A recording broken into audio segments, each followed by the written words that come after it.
Hey cats, what's happening? Are you in the market for a generator? I know I have been.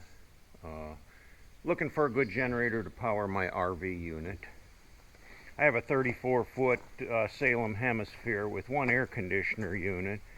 And if I do any boondocking or off-grid camping with this thing, I wanted a generator that would power it and be able to run the air conditioner among some of the other functions and appliances inside the unit.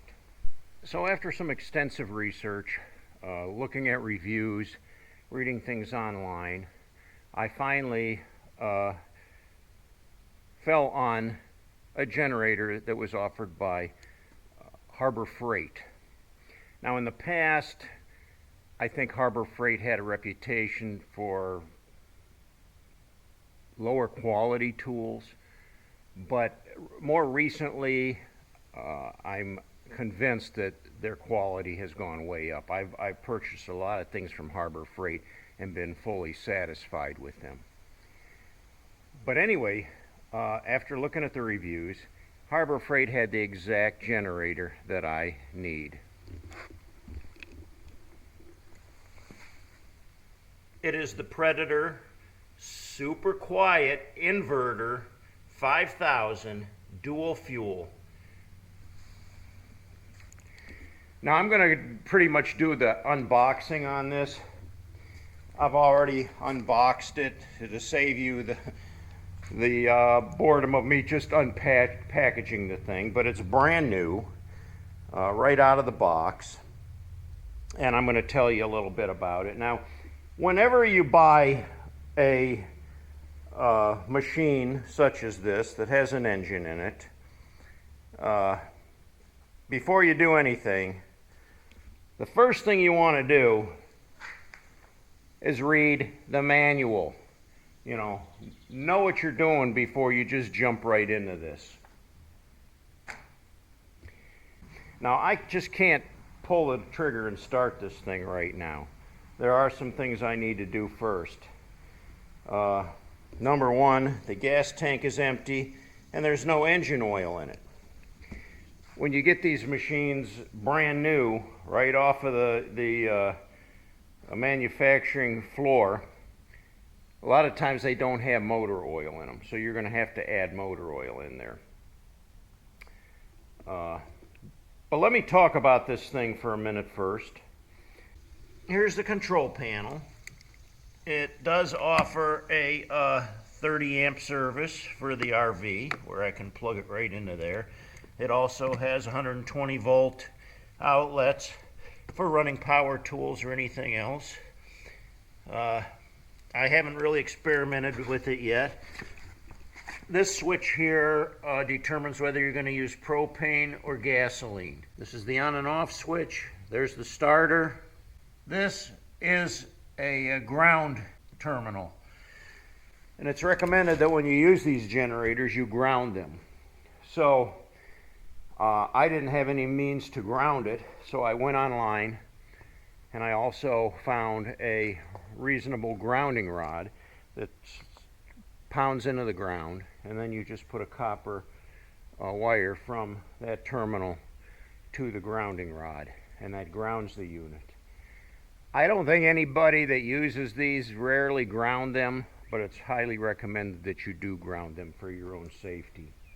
This unit also has this handy tote handle that slides out so that you can pick it up and move it around freely. Although it does have fairly small plastic wheels, I suppose that you want to be a little cautious with those.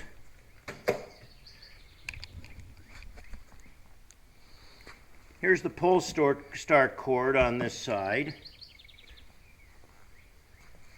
It does have a gasoline fuel gauge here on the top.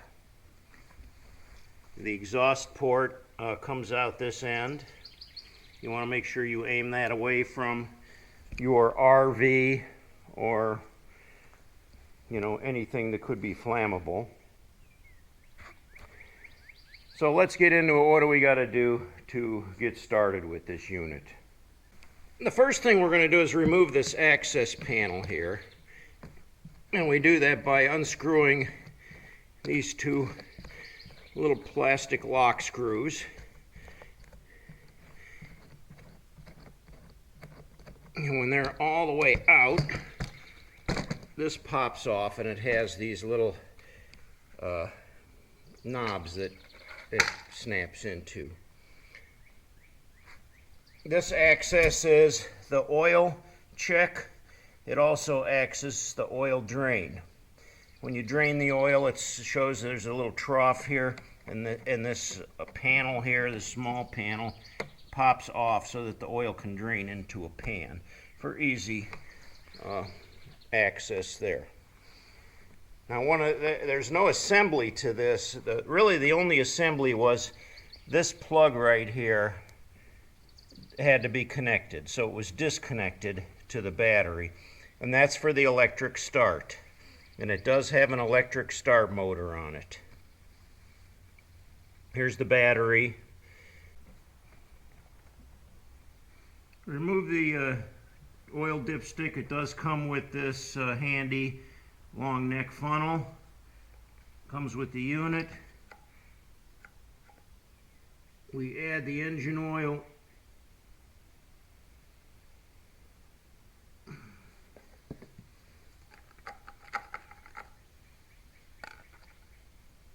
Replace the dipstick plug. Screw it in all the way. Take it back out. And when the oil is all the way up to here, which it is, the oil level is full now, and it's ready for operation. Place the panel. It has two little tabs that fit in right down here, and I tip it in, and that lines everything up. Snap in the two nipples, and then tighten up these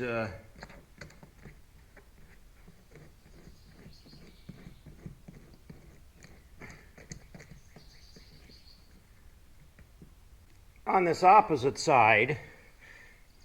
It exposes the carburetor, the spark plug, also the air cleaner. So you want to make sure that when you're using this, I think after every 25-30 hours, I think it recommends to pull the air cleaner out and clean it off. That comes off just by removing this little wing nut.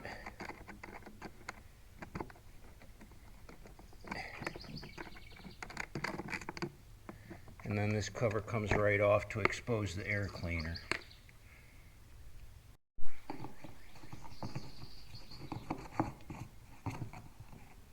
We've gone ahead and topped off the fuel tank. It says specifically no E85. 10% ethanol blend, okay, but gasoline only. Like I said, be sure you read the manual fully before you use these things. Otherwise, you're going to void the warranty. Now, the unit also comes with the complete propane regulator hookup. And that has a clamp where it clamps right onto the bar there to screw into your propane tank.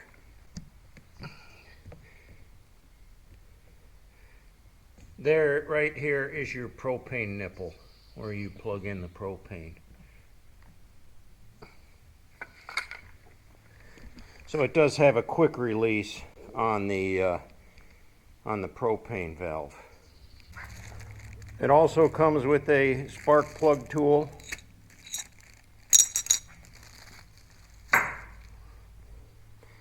And it also comes with this little jumper plug, and I'm not quite sure exactly how that works. I'm going to have to read the instructions on what I would use this for. I don't know if this is for charging a battery or some other thing. I wouldn't want to use this unless I knew what was going on. The wheels also have this emergency brake lock, which prevent the wheels from turning. Holds it in place, release it, and it rolls freely. Again, it does come with this little key fob with for the electric start, and you do have to pair it with the unit. I've already paired this unit, but you push this, hold this button, the start button in for 10 seconds, and then you push this twice, and it pairs the unit, the fob to the unit. You want to make sure this is turned to gasoline, which I've done. The switch is on.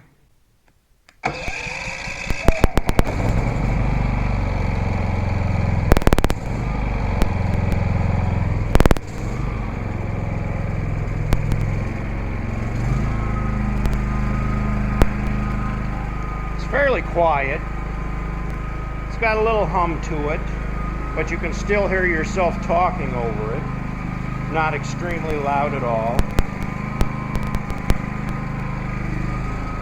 If it was outside, right now it's in my garage, so it's going to have a little more sound to it, but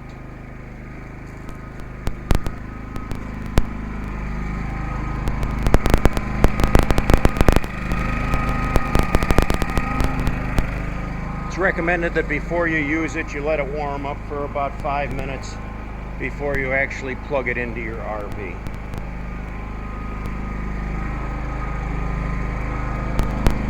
To shut it off,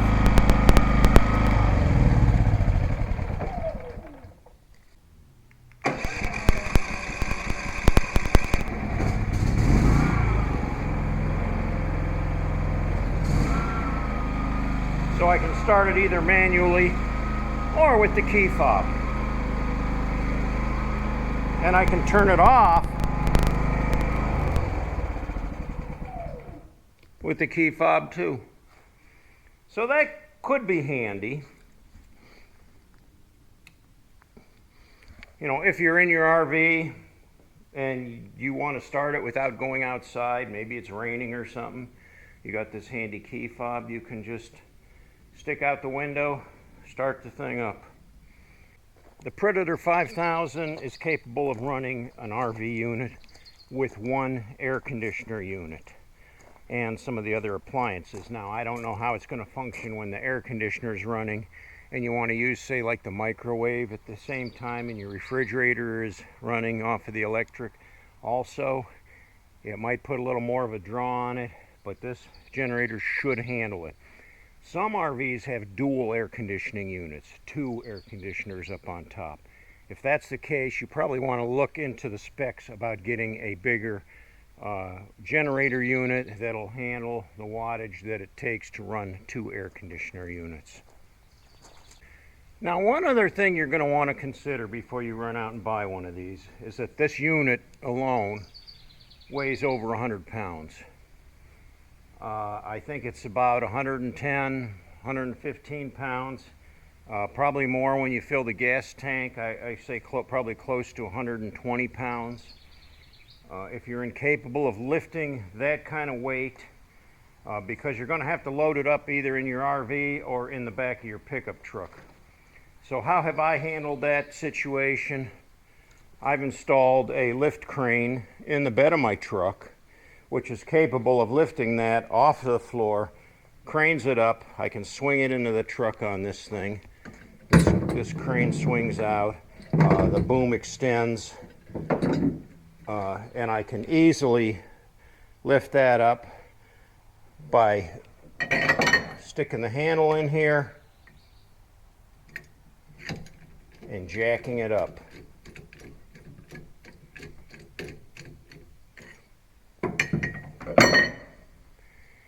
So that's my solution to lifting the heavy load and getting it easily on and off of my truck for use when I'm in those situations.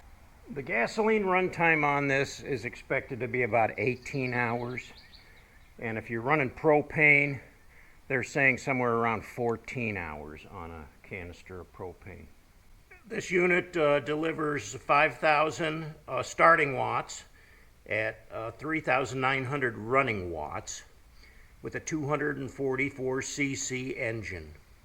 Now there are some, I guess, guidelines that need to be followed by using one of these generators, and there are some safety concerns. Number one, it's a gasoline operated engine or propane. It runs on either propane or gasoline. And that creates carbon monoxide fumes. So if you're using it in an enclosed space, you're putting yourself in jeopardy. If you're using it around your RV, it's recommended to keep it a distance away from your RV so that the fumes do not come into your RV. So be sure you read those safety regulations before you even start to use this thing. Well, I hope I've covered just about everything on the Predator Super Quiet Inverter 5000 dual fuel. Runs on either propane or gasoline. Well, cats, I hope you enjoyed my video today. I hope I did a thorough job on going over the Predator 5000. If you have any questions, you can go online on the Harbor Freight website and find out all the information about it. And you can get this unit for just right around $1,000, which is unbeatable when you look at the other competition out there. Till next time, guys, take it easy.